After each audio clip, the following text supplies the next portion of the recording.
பிரியமானவர்களே, எப்படி இருக்கீங்க? நல்லா இருக்கீங்களா? நல்லா இருக்கணும், சந்தோஷமா இருக்குன்னு நினைச்சாலும் ஒரு நாள் சந்தோஷமா விட மாட்டேங்கிறாங்களே. யார் விட மாட்டேங்கிறா?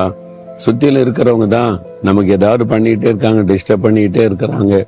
வீட்டுக்குள்ளேயும் சரி, வெளியிலேயும் சரி, நம்ம படிக்கிற இடத்துல, வேலை செய்யற இடத்துல, ஊழிய செய்யற இடத்துல ஏதாவது காரணம் இல்லாத பிரச்சனை வந்துகிட்டே இருக்கு. யாரால வருது? சில சமயம் நம்ம தெரிஞ்சவங்க, பழகினவங்க, நன்மை பெற்றவங்களே இப்படி பண்ணிடுறாங்க. அது நம்ம ரொம்ப பாதிக்குது அப்படின்னு சிலர் மேல கோபமா வருது, எரிச்சலா வருது. ஏதாவது பண்ணிடணும்னு தோணுது, அப்படியெல்லாம் வருது இல்ல. அதான் வாழ்க்கை. இந்த மாதிரி பாதையில நம்ம நடந்து போகும்போது நம்ம என்ன செய்யணும் அப்படின்னு ஆண்டவர் சொல்றார். என்ன செய்யணுமா?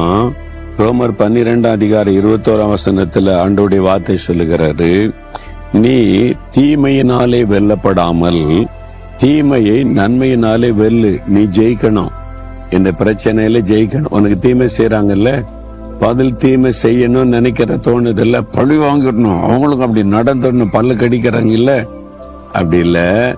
நீ அவளை நன்மை செய்து அதை ஜெயிக்கணும். தீமை செய்த மக்களுக்கு நன்மை செய்யறதா? அதுதான் இயேசு கற்றுக் கொடுத்த ஒரு காரியம்.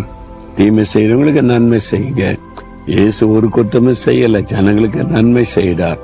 அவரை பிடிக்கிறதுக்கு கத்திகளோட, பட்டயத்தோட, கம்போட, கெச்சமனை தோட்டத்துக்குள்ள வர்றாங்க. அதுல ஒரு போர் வீரர்லாம் பயங்கரமா இயேசு பிடிக்கணும், கட்டணும்ன்றான். அப்போ பேதுரு அவனுடைய காதரை பட்டயத்தை வச்சு வெட்டி காது துண்டா விழுந்துச்சு. துள்ளுனா குதிச்சான், காது துண்டா விழுந்துட்டா அவ்வளவுதான். வலியில துடிக்கிறா, ரத்தம் வருது. இயேசு அந்த காதை எடுத்து அதை வச்சு ஒட்ட விட்டு, அதான் இயேசு செய்த பெரிய அற்புதம். காதை ஒட்ட வச்சுட்டாரு, ரத்தம் எல்லாம் நின்றுட்டு, காயம் போயிட்டு, இழந்து போன காது திரும்ப வந்துட்டு, அவருக்கு தீமை செய்ய வந்தேன், அவர் எனக்கு நன்மை செய்துட்டார். இப்ப அந்த மனிதனுடைய மனநிலைமை எப்படி இருக்கும்? இயேசுவை கரெஸ்ட் பண்ணணும், அடிக்கணும், கொல்லணும்ன்றவன் எப்படி இயேசுவை பின்பற்றி அப்படியே போயிருப்பான்னு யோசித்து பாருங்க. அதுதான் இயேசு நம்ம கற்றுக் கொடுக்கிற பாடம்.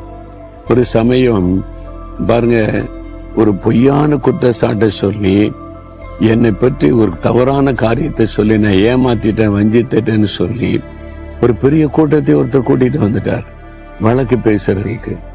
எனக்கு அதை அவருக்கு நன்மை தானே செய்ய போனேன், இவர் என்னடா இந்த மாதிரி பண்ணிட்டாரு அப்படின்னு சொல்லி, அப்ப வந்தவங்களுக்கு நான் விலைக்கு ரெக்கார்டெல்லாம் எடுத்து காமிச்சா, ஐயோ பிரதர், நாங்க தப்பு பண்ணிட்டோம், இந்த ஆள் உங்களை பற்றி பொய்யான காரியத்தை சொல்லி எங்களை கூட்டிட்டு வந்துட்டான், எங்களை மன்னிச்சுக்கிடுங்க, நாங்க போறோம்னு போயிட்டாங்க.